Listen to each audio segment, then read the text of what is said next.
আজ কয়েকদিন ধরে যখনই মোবাইল খুলছি তখনই দেখছি শুধু হিন্দু আর মুসলিমের মারপিট, আর মুসলিমকে নিয়ে বিভিন্নভাবে অত্যাচার করা হচ্ছে। দেখো ভাই, তোমাদেরকে আমি একটা কথা বলতে চাই।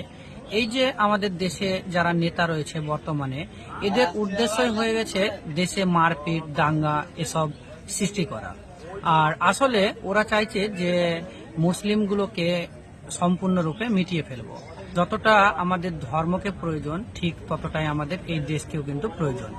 আসলে আমাদেরকে যেমন ধর্মকে বাঁচাতে হবে, ঠিক তেমনই এই দেশকেও কিন্তু বাঁচাতে হবে এদের হাত থেকে। আর এই দেশকে বাঁচাতে গেলে আমাদেরকে ফিজিক্যালি এবং মেন্টালি ভাবে স্ট্রং হতে হবে। দেখো ভাই, তুমি কিন্তু অযথায় এই যে হাতে লড়াই করে বর্তমানে, বা তারওয়ালে বা লাঠি নিয়ে লড়াই করে কিন্তু বর্তমানে জিততে পারবে না। বর্তমান হচ্ছে টেকনোলজির যুগ।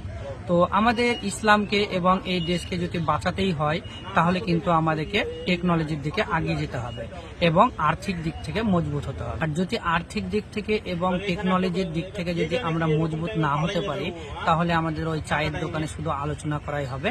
আমাদের এই দেশকেও বাঁচাতে পারবো না এবং আমরা নিজের ধর্মকেও বাঁচাতে পারবো না। আর আমাদেরকে সবকিছু ছেড়ে ছুড়ে, যেমন শিয়া, সুন্নি, ফারাজি, হানাফি, এগুলোকে সব ত্যাগ করে আমাদেরকে একজুট হতে হবে এবং এমনভাবে একজুট হতে হবে যাতে আমরা